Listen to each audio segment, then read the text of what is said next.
പ്രിയപ്പെട്ടവരെ, ഇന്നത്തെ ചോദ്യം: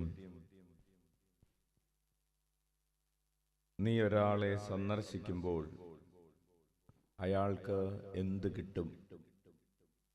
ചോദ്യം ആവർത്തിക്കാം. നീ ഒരാളെ സന്ദർശിക്കുമ്പോൾ അയാൾക്ക് എന്ത് ലഭിക്കും? ഒന്ന്, നിന്നെ ഒരാൾ സന്ദർശിക്കുമ്പോൾ നിന്നെ സന്ദർശിക്കുന്ന ആൾക്ക് എന്ത് കിട്ടും? Hallelujah, hallelujah. നമ്മൾ ഇത് രണ്ടും ചെയ്യാറുണ്ട്. മറ്റുള്ളവരെ കാണാൻ പോകാറുണ്ട്, ഇല്ലേ? വെക്കേഷനൊക്കെ ആയിട്ട് നമ്മൾ പലരെയൊക്കെ കാണാനൊക്കെ കാണാൻ പോകാറുണ്ട്. നമ്മളെ ചിലപ്പോൾ പലരും കാണാൻ വരാറുണ്ട്. അപ്പോൾ നമ്മൾ കാണാൻ പോകുമ്പോൾ നമ്മൾ ആരെയാണോ സന്ദർശിക്കുന്നത് അവർക്ക് എന്ത് ഗുണം കിട്ടും? ഒന്ന്, നമ്മളെ കാണാൻ വരുന്നവർക്ക് എന്ത് ഗുണം കിട്ടും? ചായ കൊടുക്കും. അപ്പോൾ ഇതാണ് ചോദ്യം.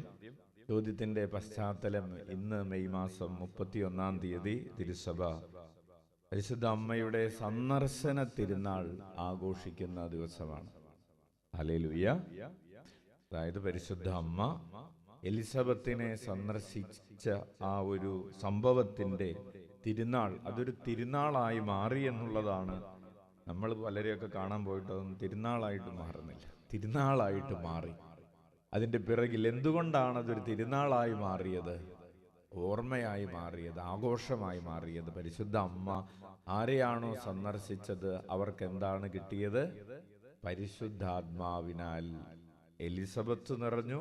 എലിസബത്തിന്റെ ഉദരത്തിലുള്ള കുഞ്ഞും പരിശുദ്ധാത്മാവിനാൽ നിറഞ്ഞു. നമുക്ക് കൈയടിച്ച് കർത്താവിന് നന്ദി പറയാം.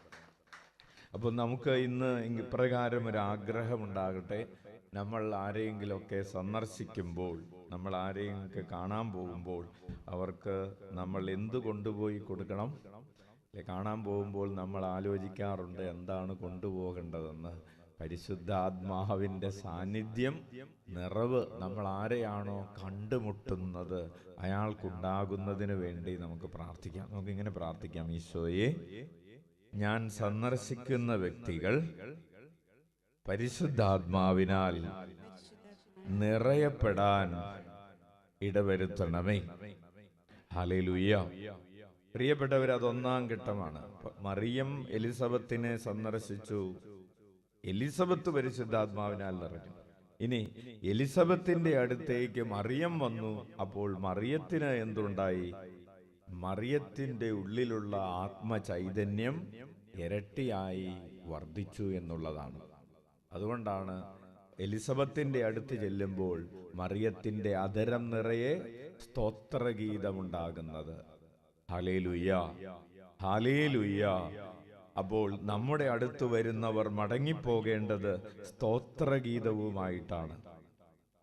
ചിലപ്പോഴെങ്കിലും നമ്മുടെ അടുത്ത് വന്ന് മടങ്ങിപ്പോകുന്നവർ വന്നതിനേക്കാൾ കൂടുതൽ ഭാരത്തോടുകൂടെ വിഷമിച്ച് മടങ്ങിപ്പോകേണ്ടി വരാറുണ്ട്. അവസാനം അവർ പറയും, പോകേണ്ടിയില്ലായിരുന്നു അങ്ങോട്ട്. ഹല്ലേലൂയ. അപ്പോൾ നമ്മുടെ അടുത്ത് വരുന്നവർ സ്തോത്രഗീതവുമായി മടങ്ങിപ്പോകാൻ തക്ക വിധത്തിലുള്ളൊരു അഭിഷേകം നമുക്കുണ്ടാകട്ടെ എന്ന് നമുക്ക് പ്രാർത്ഥിക്കാം. ഈശോയെ, എൻ്റെ അടുത്തേക്ക് അങ്ങ് കൂട്ടിക്കൊണ്ടുവരുന്നവർക്ക് ആത്മാവിൻ്റെ അഭിഷേകം നൽകി, സ്തോത്രഗീതത്തിൻ്റെ അഭിഷേകം നൽകി, ആനന്ദം കൊണ്ട് നിറച്ച് മടക്കി അയക്കണമേ. ആമേൻ. നമുക്ക് കണ്ണുകളടക്കാം. പരിശുദ്ധ അമ്മയുടെയും എലിസബത്തിന്റെയും പരസ്പരമുള്ള കണ്ടുമുട്ടൽ അവരുടെ ജീവിതത്തിൽ പരസ്പരം ആത്മാഭിഷേകത്തിന്റെ വർധനവിന് കാരണമായതുപോലെ കർത്താവേ, ഞങ്ങളുമായി കണ്ടുമുട്ടുന്നവരും ഞങ്ങളും ആത്മാവിൽ നിറയപ്പെടുന്നതിന് വരം നൽകണമേ.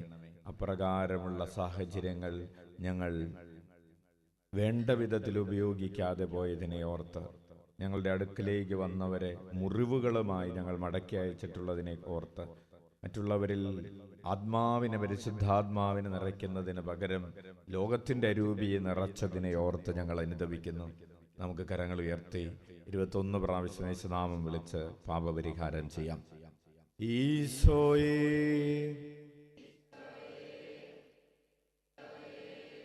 ഈശോയേ ഈശോയേ